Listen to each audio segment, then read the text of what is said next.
Namaskar, dear friends. I Jitubhai welcome to all of you in my YouTube channel. મિત્રો, આજે આપણે ધોરણ 11 unit number 6 read 3 dating technology એનો અભ્યાસ કરીશું. શબ્દ જરા સમજી લઈએ. ડેટિંગ ટેકનોલોજી સમયને પારખવાની ટેકનોલોજી એટલે કે પદ્ધતિ. સમય પારખવાની પદ્ધતિ ગુના શોધકો માટે, જે ગુના શોધકો હોય, ઇન્વેસ્ટિગેટર્સ જેને કહીએ, ઇતિહાસકારો માટે, અને જેઓ સંસ્કૃતિનો ઇતિહાસની દૃષ્ટિએ ઊંડો અભ્યાસ કરે છે એવા વિદ્વાનો માટે મહત્ત્વનું છે. કયા સમયે કઈ ઘટના બની હતી, કયા સમયે લોકો કઈ ચીજવસ્તુનો ઉપયોગ કરતા, એ જાણવું બહુ જ અત્યંત જરૂરી છે. કોઈપણ વસ્તુઓનું કે જૂના અવશેષોનું સમય નિર્ધારણ કરવું. કોઈ ખોદકામ કરતાં કોઈ જૂની વસ્તુ, મૂર્તિ મળી તો આપણને એમ થાય કે કેટલા વર્ષ જૂની હશે. તો આ પદ્ધતિથી, આ ડેટિંગ ટેકનોલોજીની પદ્ધતિથી એનો ખ્યાલ આવશે. બીજી એક પદ્ધતિ છે રેડિયો કાર્બન. વનસ્પતિ કે પ્રાણીઓમાં કાર્બન જીવનભર હોય છે. એ મરી જાય ત્યારે એમાં કાર્બન ધીમે ધીમે ઘટતો જાય છે. આ જે અભ્યાસ કરવામાં આવે તો ખ્યાલ આવે કે વ્યક્તિ, પ્રાણી કે વનસ્પતિ ક્યારે મરી ગયો છે એની માહિતી મળે છે. બીજી એક પદ્ધતિ છે આર્કિયોમેગ્નેટિક પદ્ધતિ. આ પદ્ધતિ પૃથ્વીના લોહચુંબકીય ક્ષેત્રના ફેરફાર ઉપર આધારિત છે. વૃક્ષ કેટલું જૂનું છે એ ક્યારે ખ્યાલ આવે? જ્યારે એના વલયો એટલે કે રીંગો ઉપરથી ખ્યાલ આવે છે. આને ફિંગરપ્રિન્ટ ટેકનોલોજી પણ કહેવાય છે. એ રીતે સમય કેવી રીતે કુદરતી અને માનવ સર્જિત વસ્તુનો ઉપયોગ થતો હોય એ જાણવું બહુ જ જરૂરી છે. આ ભૂતકાળની વાત છે. તો ચાલો જોઈએ dating technology. Dating objects and artifact એટલે કે હાથની બનાવટ, વસ્તુઓ અથવા હાથની બનાવટોનું સમય નિર્ધારણ is an interesting area of investigation. વસ્તુઓ કે હાથની બનાવટોનું સમય નિર્ધારણ કરવું ગુના શોધનનું એક રસપ્રદ ક્ષેત્ર છે. Right? ઇન્વેસ્ટિગેટર્સ you need to date objects. ગુના શોધકોને જરૂર પડે છે ડેટ ઓબ્જેક્ટ, સમય નિર્ધારણને સમજવા માટે. To understand what happen around them, તેમની આસપાસ શું બન્યું હતું, એન્ડ વેન ઇટ હેપન, ક્યારે બન્યું હતું, એ સમજવા માટે ગુના શોધકોને જરૂર પડે છે સમય નિર્ધારણની સમજવા માટે. It also help to understand what time in history. બીજી એક સમજવામાં મદદરૂપ થાય છે ઇન્વેસ્ટિગેટર્સને કે what time in history a particular object was used, કે જે તે વસ્તુ ભૂતકાળમાં કયા સમયે વપરાઈ હતી એ સમજવામાં પણ મદદરૂપ થાય છે. Such investigations are taken up by scholars. આવા પ્રકારની તપાસ સ્કોલર એટલે તજજ્ઞો, વિદ્વાનો માટે, એમના દ્વારા કરવામાં આવે છે. Studying historical civilisation.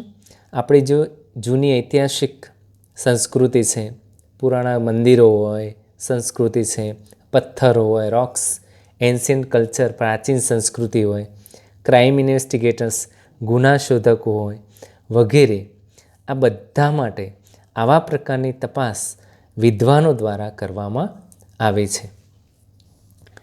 જો અહીંયા જૂની બધી પુરાણી આપણી સંસ્કૃતિ, એનો અભ્યાસ ઇન્વેસ્ટિગેટર્સ દ્વારા આ રીતે થતો હોય છે પદ્ધતિથી.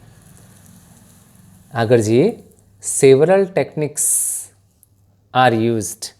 કેટલીક ટેકનિકો એવી છે, પદ્ધતિઓ, to establish the age of various ancient natural objects and artifacts. કેટલીક ટેકનિકો એવી છે વિવિધ પ્રકારની કે નેચરલ, એમ કુદરતી વસ્તુ, પ્રાચીન કુદરતી વસ્તુ જેને કે વેરિયસ એન્શિયન્ટ નેચરલ ઓબ્જેક્ટ્સ, પ્રાચીન કુદરતી વસ્તુઓ, અને બીજું આર્ટિફેક્ટ્સ, હાથની બનાવટોનું સમય નિર્ધારણ કરવા ઉપયોગી છે. કેટલીક ટેકનિકો.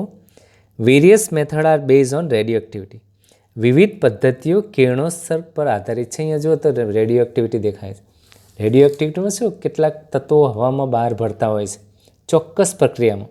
હવામાં ઘણા બધા તત્વો હોય, કાર્બન 12 હોય, કાર્બન 13, 14, યુરેનિયમ, બધા ઘણા બધા આવા તત્વો હોય, એલિમેન્ટ્સ, જે હવામાં શું થતા હોય છે, ભળતા હોય છે, રાઈટ. અને એમાંથી એક પ્રકારની એનર્જી, એટમિક ન્યુક્લિક ઉત્પન્ન થતું હોય છે. જોઈએ આગળ. One method is radio carbon dating. આમાંની એક પદ્ધતિ છે રેડિયો કાર્બન ડેટિંગ. ઓકે. વિવિધ પદ્ધતિઓ કિરણોત્સર્ગ પર આધારિત છે. તેમાંની એક પદ્ધતિ વસ્તુમાં રહેલા કાર્બનના પ્રમાણની સમય નિર્ધારણની પ્રક્રિયા. રેડિયો કાર્બન અથવા કાર્બન 14 પણ કહેવાય છે. Carbon 14 is A form of element carbon. આ કેવું કાર્બન છે? કાર્બનનું એક સ્વરૂપ છે. તેના કાર્બનનું એક સ્વરૂપ છે. કાર્બન 14 તમને અહીંયા દેખાય છે. It is unstable. આ કેવું છે? એકદમ અનસ્ટેબલ, અસ્થિર છે. અને વીકલી રેડિયો એક્ટિવ, ઓછા પ્રમાણમાં કિરણોત્સર્ગી છે. આમાં કિરણોત્સર્ગ ઓછા પ્રમાણમાં છે. The stable forms are carbon 12. આ કાર્બન 12 છે. જો અહીંયા એકદમ સ્ટેબલ છે, સ્થિર છે, હલનચલન કરી શકતું નથી. And carbon 13. આ કાર્બન 13 પણ. Carbon 40 constantly tax form and then changes in the upper atmosphere. ઉપલા વાતાવરણમાં કાર્બન 14 છે પોતાનું સ્વરૂપ સતત અલગ રૂપ ધારણ કરે છે. અલગ અલગ સ્વરૂપ ધારણ કરે છે. સ્વરૂપ બદલાતું રહે છે. ઉપલું વાતાવરણ જેમ જેમ ચેન્જ થાય એમાં કાર્બન 14 છે એ બદલાતું જાય છે. આગળ જઈએ. Plants and animal. આ ધ્યાન રાખજો પ્રશ્ન. પ્લાન્ટ્સ એન્ડ એનિમલ અથવા ટ્રુ એન્ડ ફોલ્સમાં પણ પૂછાય છે. પ્લાન્ટ્સ અને એનિમલ જે છે, વનસ્પતિ અને પ્રાણીઓ, tech in carbon 14 through out there life time. કયો કાર્બન પોતાના લાઈફ ટાઈમ, જીવન સમય દરમિયાન લેતા હોય છે? કયો કાર્બન? Carbon number 14. તમે જુઓ છો આ કાર્બન નંબર 14. અહીંયા જુઓ, આ વાતાવરણમાં ભરે છે. આ પ્રાણીઓ એને શું કરે છે? લે છે. અથવા બીજું પ્લાન્ટ્સ. આ બંને છે કાર્બન 14 હવામાંથી લેતા હોય છે. વેન દે ડાઈ. હવે આ મરી જાય, પ્રાણી મરી જાય અથવા આ વૃક્ષ પણ જ્યારે સુકાઈ જાય ત્યારે they stop exchanging carbon and their carbon 14 then start to decrease at a rate determined by law radioactive decay. હવે શું થાય છે? જ્યારે આ કોઈ પ્રાણી મરી જાય ત્યારે કાર્બનની એક્સચેન્જ થતો હોય છે, ફેરબદલી કરે, બંધ થાય છે. કાર્બનની ફેરબદલી બંધ થઈ જાય એટલે કે કાર્બન 14 લેવાનું બંધ થઈ જાય છે. હવે એમનો જે કાર્બન 14 છે, ધેન સ્ટાર્ટ ટુ ડિક્રીઝ, ઘટવાનું શરૂ કરી દે છે. કયા નિયમ પ્રમાણે? At a rate determined by law of radioactive decay. કિરણોત્સર્ગી ક્ષયના નિયમ પ્રમાણે. કિરણોત્સર્ગી ક્ષય એટલે પતન જેને કહે, એનો જે નિયમ છે. એટલે આ સુકાઈ જાય તો કાર્બન 14 પણ સુકાઈ જાય. આ પ્રાણી મરી જાય તો કાર્બન 14 પણ તેમાંથી મરી જતો હોય છે. This matter is design two measure. હવે આ પદ્ધતિ છે ધીસ લેફ્ટ ઓવર રેડિયોએક્ટિવિટીઝ. આ પદ્ધતિ એ લેફ્ટ ઓવર રેડિયોએક્ટિવ બાકી કિરણોત્સર્ગ પ્રક્રિયાના માપન માટે તૈયાર કરવામાં આવે છે. આ પદ્ધતિ શેના દ્વારા તૈયાર કરવામાં આવે છે? બાકી જે કિરણોત્સર્ગ, બાકી જે વધ્યો એના ઉપરથી તૈયાર કરવામાં આવે છે. By knowing how much carbon 14 is left in a sample. કોઈપણ સજીવ ક્યારે મૃત્યુ પામી? Age of organism when it die can be known. કોઈપણ સજીવ વ્યક્તિ ક્યારે મૃત્યુ પામ્યા હોય તેની ઉંમર, તેના નમૂનાના કેટલા પ્રમાણમાં કાર્બન 14 લેફ્ટ બાકી રહ્યું છે તેના ઉપરથી જાણી શકાય છે. ફરી એકવાર, કોઈપણ સજીવ ક્યારે મૃત્યુ પામ્યું તેની ઉંમર, તેના નમૂનાના કેટલા પ્રમાણમાં કાર્બન 14 બાકી રહ્યું છે એના ઉપરથી જાણી શકાય છે. છેલ્લી એક મેથડ જોઈએ. Other method are also use like archaeomagnetic dating. Archaeomagnetic એટલે કે ચુંબકીય સમય નિર્ધારણની પ્રક્રિયા. આર્કિયો એટલે પુરાણી, પુરાતત્વ ચુંબકીય મેગ્નેટિક પ્રક્રિયા જેને કહે સમય નિર્ધારણની. આ એક પ્રક્રિયા છે, આ એક પદ્ધતિ છે. This is base on reversal of magnetic fields of the earth. હવે આ પદ્ધતિ મેગ્નેટિક એટલે ચુંબકીય ક્ષેત્રના પરિવર્તન ઉપર આધારિત છે. પૃથ્વી પર કેટલું ચુંબકીય ક્ષેત્ર ધરાવે છે એના પર આધારિત છે. Tree ring dating technology another useful technology. Tree ring dating technology, વૃક્ષના થડ જે છે એની રીંગોથી સમય નિર્ધારણ એક બીજી એક પદ્ધતિ છે. ઝાડમાં તમે જેમ જેમ કાપો એમ અંદરના જેટલા વલયો હોય વચ્ચેના રીંગો એના પરથી ખ્યાલ આવે છે કે ઝાડ કેટલું જૂનું છે. ઇચ યર ચેન્જીસ અકર, દર વર્ષે એમાં ફેરફાર થાય છે. વિધિન અ ટ્રી, ક્યારે ક્યારે થાય છે આવું? બાય ફેક્ટર્સ લાઇક રેઇનફોલ, જ્યારે પુષ્કળ વરસાદ પડે ત્યારે દર વર્ષે એના જે વલયો છે એની રીંગો છે એમાં ફેરફાર આવે છે. શેના કારણે? બાય ફેક્ટર્સ લાઇક રેઇનફોલ, વરસાદ વગેરે પરિબળો હોય તો એના કારણે આમાં ફેરફાર આવે છે.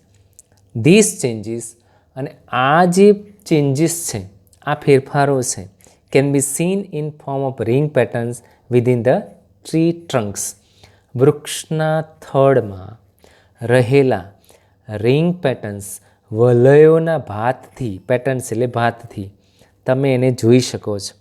આ જે ફેરફારો છે, તમે જો થડ કાપો તેની રિંગના જે પેટર્ન છે, ડિઝાઇન, વચ્ચે આમ રીંગો હોય, વચ્ચે આ રીતે તમે જોઈ શકો છો. આવું થડ હોય માનો કે, તો તમને આમાંથી આવતી રીંગ આ રીતે જોવા મળશે, રાઈટ? વચ્ચે આ રીતે રીંગો જોવા મળશે. એટલે જેટલી રીંગો વધારે એટલું ઝાડ એટલું પુરાણું, વર્ષો પુરાણું ઝાડ હોય તો એમાં રીંગો વધારે હોય. These are use as a date fingerprints in this technique. વૃક્ષમાં થડમાં રહેલા રીંગોથી સમય નિર્ધારણની આ પ્રક્રિયા છે એને ફિંગરપ્રિન્ટ્સ તરીકે ઉપયોગમાં લેવાય છે. ધ્યાન રાખજો, ફિંગરપ્રિન્ટ્સ તરીકે પણ ઉપયોગમાં લેવાય છે. અહીંયા જો તમને આર્ક્યુમેગ્નેટિક ડેટિંગ પ્રક્રિયા છે. જો આ ચુંબકીય ક્ષેત્ર પૃથ્વીનું, અહીંયા ચુંબકીય ક્ષેત્ર કેટલીક પદ્ધતિ છે એના ઉપરથી ખ્યાલ આવે છે, રાઈટ? અહીંયા પથ્થર ઉપર પણ એના વલયો પરથી, અહીંયા વલયો પરથી, રીંગો પરથી પણ આ પદ્ધતિ કામ આવે છે સમય નિર્ધારણની. આ એક પદ્ધતિ. તો અહીંયા આપણે બધી ડેટિંગ ટેકનોલોજી છે પૂરો અભ્યાસ કર્યો મિત્રો. નેક્સ્ટ ટાઈમ એક નવા ટૉપિક સાથે મળીશું. આ પદ્ધતિ ગમી તો ચોક્કસ મારી ચેનલને સબસ્ક્રાઈબ કરજો. Thank you very much.